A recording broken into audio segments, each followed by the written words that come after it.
Halo anak-anak, selamat datang di channel Gusti Oceania.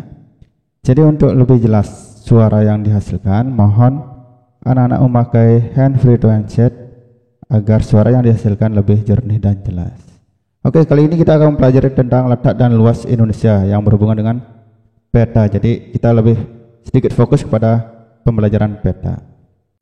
Oke, pertama kita harus mengetahui pengertian peta dulu.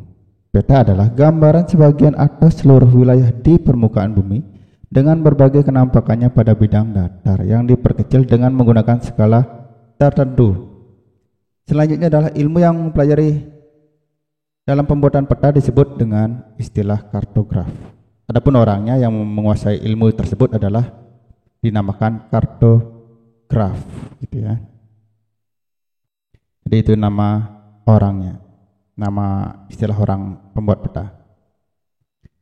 Selanjutnya kita akan membahas yaitu masalah manfaat peta bagi pembaca. Yang pertama, menunjukkan posisi atau lokasi relatif di muka bumi. Yang kedua, menggambarkan ukuran luas dan bentuk fenomena fisik dan sosial budaya. Yang ketiga, menunjukkan arah, jarak, serta sebaran fenomena di muka bumi. Yang terakhir, menunjukkan gerakan dan kecenderungan perubahan pola keruangan di muka bumi. Itu manfaat bagi pembaca. Sekarang jenis peta. Berdasarkan isinya, peta umum merupakan peta yang memberikan gambaran umum atau kenampakan yang bersifat umum dari suatu daerah. Kenampakan yang dimaksud dapat berupa kenampakan alami maupun kenampakan sosial ekonomi. Ya, ini contoh gambaran peta umum. Ya, contoh peta umum. Selanjutnya, peta khusus atau peta tematik merupakan peta yang menggambarkan kenampakan khusus pada daerah tertentu. Contohnya adalah peta persebaran flora dan fauna atau sebagainya, ya, atau persebaran pertanian di Indonesia. Contoh peta tematik ini, peta persebaran hasil bumi pertanian di Indonesia seperti ini, ya, atau peta persebaran hasil minyak bumi di Indonesia dan sebagainya. Lebih spesifik dia untuk peta tematik.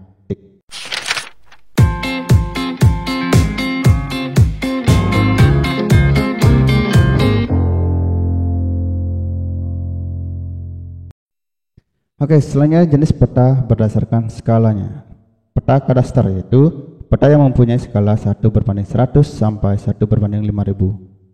Peta ini biasanya digunakan untuk menggambarkan peta tanah atau peta dalam sertifikat tanah.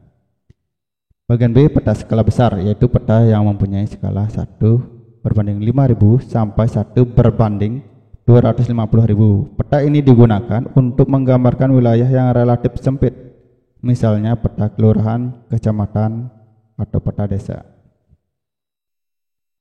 Peta skala menengah yaitu peta yang mempunyai skala 1/250.000 sampai 1/500.000. Peta ini digunakan untuk menggambarkan daerah yang agak luas, misalnya peta provinsi.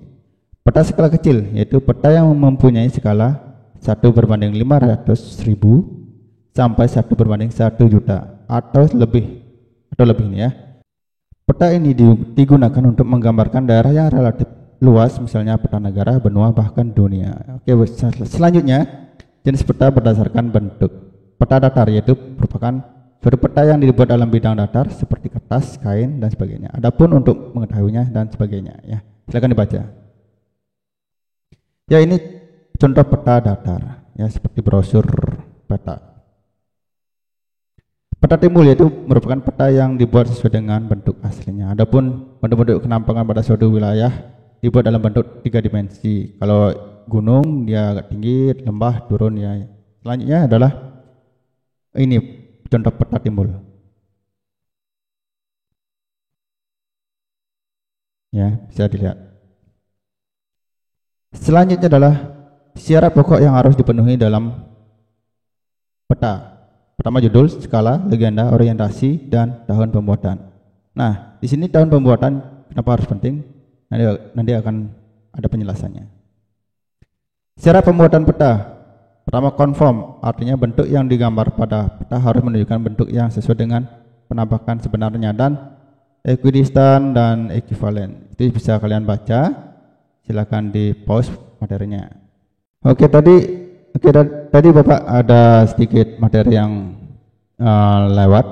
Kenapa peta harus dikasih atau dicantumkan tahun pembuatannya? Itu karena setiap tahun atau setiap berapa tahun sekali itu bentuk relief bumi atau bentuk posisi suatu daerah itu berubah-ubah. Jadi jika kalian melihat peta itu sudah tahun sangat lama, jadi itu sudah tidak relevan lagi untuk dipakai sebagai acuan dalam melihat suatu daerah, seperti itu ya. Jadi setiap berapa tahun sekali itu peta itu akan diperbaiki atau diperbaharui, seperti itu. Maka harus dicantumkan tahun pembuatannya. Terima kasih atas perhatiannya. Jangan lupa untuk subscribe, like, dan share ke teman-teman siswa SMP. Semoga bermanfaat dan salam sehat dari Gusti Oceania. Terima kasih.